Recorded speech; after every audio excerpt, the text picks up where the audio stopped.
Hello. Magandang gabi po sa kanilang lahat. I'm Attorney Israelito P. Puyo. Assalamualaikum warahmatullahi wabarakatuh. Nandito po kami ngayong gabi to inform the public that we have formally filed a petition for declaration of nullity of contract and for cancellation of contract, accounting, damages, attorney's fees, with prayer for PRO and for preliminary injunction. Ang plaintiff po dito ay sila Elias J. Lintukan Jr. at ang lahat po ng member ng Elias JTV Band. Naka-enumerate po ang lahat po ng members po ng Elias JTV Band against their manager Beverly Pumipik Labat-Labat. We already issued to you previous to the press conference a press statement as to why we filed this instant complaint before the RTC of Kidapawan. And the same state that essentially our stand is the contract is void, not only voidable. Meaning, anong ibig sabihin yan? Wala pong visa yung kontrata po na nagarmahan ni Elias dahil po yung kontrata po na yun ay walang consideration. When I say walang consideration, at the time of the signing of the contract in April of 2025, April 4 to be exact, right? In Dumaguete City, the same the Elias Lintukan or Elias TV Band was already well known not only in the country but abroad as well. He was already a singing sensation. The band itself is widely known, while the manager Beverly Pumipik Labat-Labat had no history whatsoever of managing a talent. And as a matter of fact, in her previous declarations, she admitted that she had no history of managing artists. So therefore, there is no claim that she had any contribution at all insofar as the popularity of Elias JTV Band itself or Elias himself. Trending ang pinag-uusapan ngayon ng issue patungkol kay Elias TV against sa kanyang manager, kung saan nagsalita na ang abogado ni Elias patungkol sa mga aligasyon ng kanyang dating manager. Ayon sa Filipino Times, ipinahayag ni Beverly Labad-Labad ang manager ni Elias JTV or Elias Lintukan sa isang press conference sa Century Park Hotel Manila na malinaw ang kanilang relasyon. Siya ngayon ay parang nakababatang kapatid ko, sabi po ni Elias. Mariin niyang itinanggi ang pamumuno laban sa pamilya o sa pagkasangkot sa personal na relasyon. I'm not a homewrecker. Yan ang ilan sa mga binitawang salita ng manager ni Mr. Elias JTV. Kasabay ng pagtanggi, inahayag din ni Beverly ang kanyang planong pagsampa ng staffa at breach of contract laban kay Elias dahil sa umano'y hindi pagbabayad ng komisyon at mga hindi otorisadong pagtatanghal. Sumagot naman si Elias sa mga lumabas na chismis sa isang seryosong Facebook post noong July 7, 2025 kung saan binigyang diin niya na ang relasyon nila ni Beverly ay professional lang at hindi romantiko. Pinuri rin niya ang kanyang live-in partner na si Abigail Abby Karikitan bilang taong matagal nang sumusuporta sa kanya. Pati noong wala pa sila, nais siyang itaguyod ng pamilya kasama si Abby at ang kanilang anak na si Apollo. Lumala ang tensyon ng magkaengkwentro sa social media si Beverly at si Abigail. Lumabas ang mga matitingkad na pahayag tulad ng komentong si Beverly, "A wife has a marriage certificate. You're just his live-in partner." At ang emosyonal na tugon ni Abigail na nasaktan dahil sa pag-absent ni Elias sa kanyang sariling kaarawan at sa Mother's Day nang pumunta siya sa graduation ni Beverly na dahil daw bayad ang dahilan. Ang espasyo ng pagitan ng trabaho at buhay personal ay dapat malinaw na pinaghihiwalay, lalo na sa larangan ng showbiz.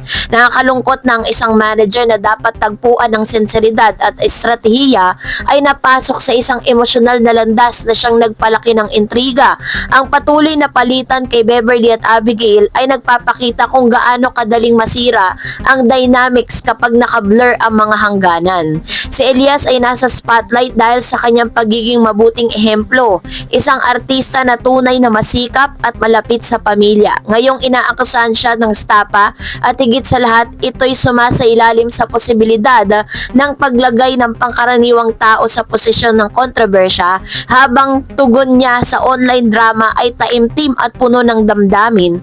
Kailangan patunayan din niya ang integridad sa legal na larangan para mapanatili ang kredibilidad sa kanyang taga-subaybay. Nakakalungkot subalit totoo na sa industriya ng aliwan, madalas nahaharap ang artista sa paghahati ng lohikal at emosyonal na desisyon. Si Elias ay nahaharap sa isang mahirap na balanse. Hangarin niyang iligtas ang kanyang karera, ngunit hindi sana ito kompromiso sa kanyang pamilya. Ang kanyang post ay malinaw na pagpapakita ng kanyang nakaraang layunin, magkaroon ng matatag na buhay kasama si Abby at ang kanyang anak. Pero ang katotohanan ng nasasangkot sumagot siya sa ganitong kontrobersya ay tila isang paalala na minsan ang suporta ng fans ay hindi sapat. Kailangan din ng matibay na pundasyon sa loob ng personal na buhay. Sa social media, madalas ang mga tagasunod ay nahati. Some sympathize with Abigail, others with Beverly professionalism, and still others with Elias himself, who wants to maintain peace. Ang bawat partido ay may ilang katwiran. Ipinapakita ng fans ng kanilang suporta ay conditional. It depends on how the situation evolves and who they see as just a stark reminder that in fame, every narrative has its followers.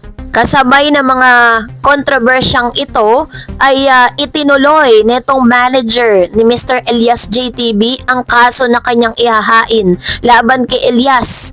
Ito po ay kinasuhan niya ng staffa at breach of contract dahil po meron pa siyang natitirang kontrata dito, pero mas minabuti ni Elias na parang umiwalay na dito po sa kanyang manager dahil nga nasisira yung kanilang relationship bilang mag-asawa ni Abigail. So dahil po dyan ay humarap po sa media conference itong ang kanyang manager at na si Miss Labad claims that Elias back out of scheduled guesting on Fast Talk with Boy Abunda last July 10 after allegedly being barred by Abigail from leaving their hometown in Mindanao.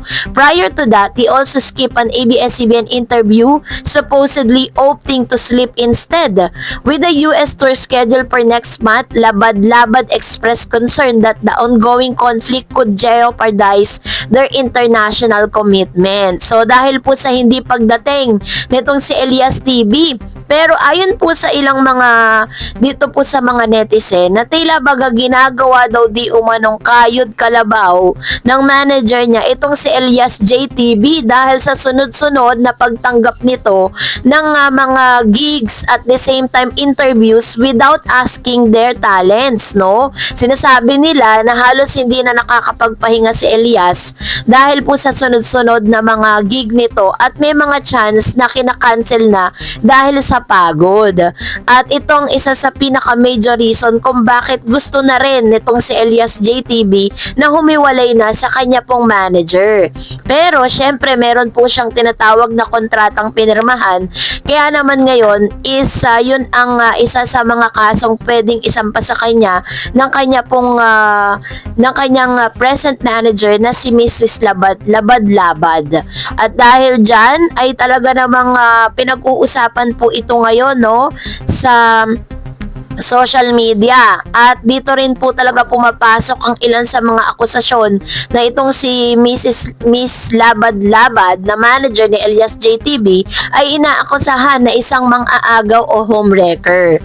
So sa huli, nagbigay ng mensahe ang dating manager ni Mr. Elias JTB dito po sa kanyang talent na si Mr. Elias. So panoorin natin ito. Ay gustong sabihin sa kanya, ngayon nakaupo kayo dyan. Ano yun? Ang masasabi ko lang sa kanya, dapat kailangan meron siyang sariling desisyon. Kailangan mag-mature na siya.